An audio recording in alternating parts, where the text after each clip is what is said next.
Pemirsa, setelah beberapa hari melaporkan kasus kematian, hari ini kembali Bali nihil laporan pasien COVID-19 yang meninggal dunia.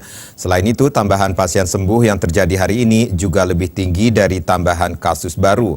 Kondisi ini tentu membawa angin segar bagi Bali di tengah wacana pembukaan pintu pariwisata bagi Wisman awal Desember mendatang. Dari data Satgas Penanganan COVID-19 Provinsi Bali, tambahan pasien sembuh hari ini sebanyak 61 orang.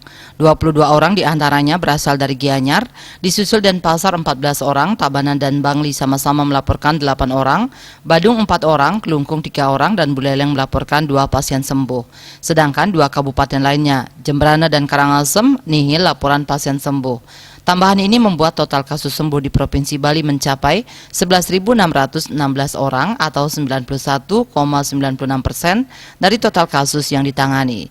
Sementara itu, kasus baru yang dicatat hari ini sebanyak 48 kasus, sehingga total kasus yang ditangani Bali menjadi 12.631 kasus.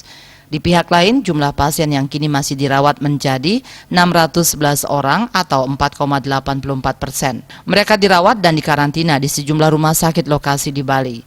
Untuk mencegah penyebaran COVID-19 makin meluas, masyarakat diminta selalu ingat pesan ibu dengan menerapkan 3M, yakni wajib memakai masker, wajib mencuci tangan dengan sabun di air yang mengalir, wajib menjaga jarak dan hindari kerumunan.